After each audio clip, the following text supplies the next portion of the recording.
Yo, what's up, Taurus? Welcome to your monthly forecast for the month of April 2016. For the majority of the month of April, the sun is going to be in Aries. Aries is your 12th house. The 12th house has to do with finalizations. The 12th house has to do with completions. The 12th house has to do with potential endings. And it even has to do with stuff that's like hidden and private. And the sun is going to be in this area for you until April 19th. Once April 19th hits, then the sun is actually going to shift into your sign, and that's going to be your solar new year. So then that's when the spotlight is going to focus onto you. Those are the primary themes for the month of April 2016 for you, Taurus. Now I'm going to talk about some more specific astrological events that are set to occur for the month of April and what they mean for you. On April 5th, Venus, the planet of love, enters Aries. Aries, once again, being your 12th house of completion, 12th house of finalizations, 12th house of potential endings. Like I said, Aries is also, for you, the area that's like hidden and private. And Venus is going to be there until April 28th. So, for the majority of the month of April, almost the whole month of April, you have Venus in this kind of like hidden area. This could actually suggest maybe some hidden romantic moments that you're going to have in your life. So that's something to look out for. And Mercury actually enters your sign on the same day, on April 5th. And that's the planet of communication. So once the planet of communication goes into your sign, the Taurus is the first house. It's the house of self. Mercury is the planet of communication. On April 5th, when it goes into your sign, conversations are going to start to be more about you, and you're going to notice that. So there's going to be a lot of talk about you after April 5th. Once again, Mercury, the planet of communication, in the first house of self. Now, what's interesting about this is on April 28th, Mercury actually goes into what's called a retrograde, and a lot of people know retrograde as, the planet goes backwards. Well, it's not actually literally going backwards. It just looks like it is. And the reason that is because the Earth is actually at the point of its orbit around the sun. It's moving faster than the planet Mercury. So I think if you were to look at the planet Mercury through a telescope while it's doing its retrograde, it appears to be moving backward, but it's really not. It's actually just the Earth moving faster than the planet Mercury. So what does that mean astrologically for you? Well, it means maybe there's conversations about you coming up in your life that you've heard before, or things that you've talked about regarding yourself that are coming up again. And it's interesting because after April 28th, Mercury continues this retrograde in your sign until May 22nd. So it's kind of like whatever's being talked about you is like under review regarding yourself. So that's something to look out for. And whatever it is, it's not going to begin to progress again until after May 22nd. And then it'll continue to transit your sign until June 12th. So that's something to take consideration of throughout the month of April, and while it's retrograding until May 22nd. On April 7th, there's a new moon in Aries, once again, your 12th house. So, like I said previously, the 12th house for you, Aries, is about finalizations, it's about completions, and it's about potential endings. So, is there something that's coming to a completion, something that maybe you've been working on for a long time? A new moon is like a trigger, and what it does is it sets off all these new events, and for the 6 months that follow the new moon, all these new things regarding completions, regarding finalizations, and regarding endings are going to be building in your life. And then 6 months down the road will be the full moon in the corresponding area, and then that's where, whatever's building in this area is going to come to fruition. So, what new completions are in your life? What new finalizations are in your life?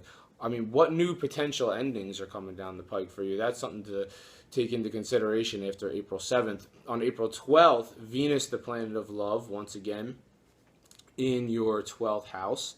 Your 12th house of the hidden and the private, is making a positive angle to Mars in Sagittarius. And Sagittarius is your 8th house. The 8th house has to do with a lot of different stuff. It has to do with your shared resources. It has to do with your shared finances. It has to do with business contracts, business partnerships. business deals, negotiations, and it's interesting. It encompasses a lot of different stuff. It even encompasses sex. And Mars is there. Mars is the planet of sex. So you have the planet Mars, which is the planet of sex, in the sign of Sagittarius. For you is your 8th house, which, the 8th house has to do with sex. And it's making this positive aspect to Venus on April 12th, the planet of love, in an area that's hidden for you, a private and hidden area. So what does that suggest on April 12th? It sounds like, the planets of love and sex, making a positive angle, and it's like maybe there's just like some sort of, hidden romantic counter that you're going to experience right around that time. So look for that on April 12th and following that event. On April 17th, Mars turns retrograde now, so now we got another planet turning retrograde here in April, and this turns retrograde in your 8th house of shared resources and shared finances and your sex life. Mars, when it goes retrograde, it actually gets pretty irritated. So it looks like on April 17th, after April 17th, you might have some irritating moments with the person that you share your resources with, or you share your finances with, or if they're your sexual partner in your life, then you may have some irritating moments with that person following April 17th. On April 18th, Venus, the planet of love, once again making another positive, or now it's making a positive angle to the planet Saturn in that 8th house area. So, on the 18th, it looks like, you're revisiting this private romantic situation. It's like, maybe like a hidden romantic situation that you're enjoying. And that happens on the 18th of April. And on the same day, Pluto actually turns retrograde. So now we got another planet going retrograde here in April.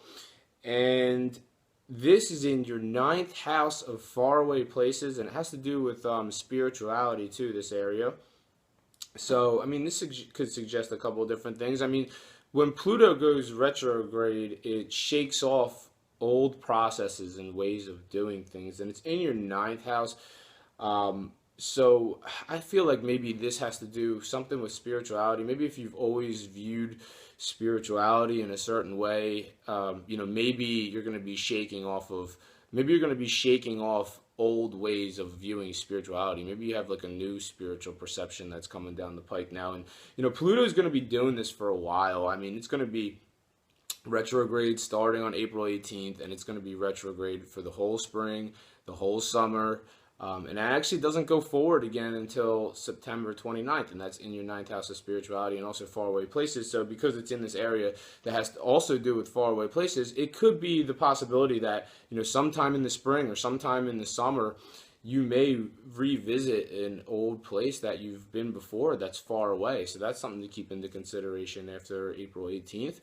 On April 19th, Venus, the planet of love, in that hidden area, once again, Aries, your 12th house, is making a challenging aspect to Pluto, which is in Capricorn. Capricorn, once again, being your 9th house of faraway places, spirituality, and adventure. So it looks like you're having a kind of a challenge right there on April 19th. Something challenging is coming up.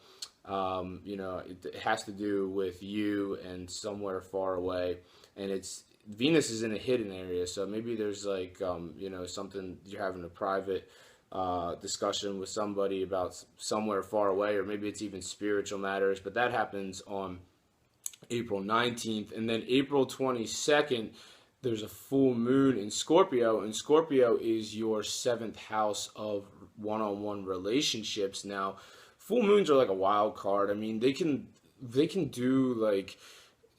can bring developments, but they can also create shakeups.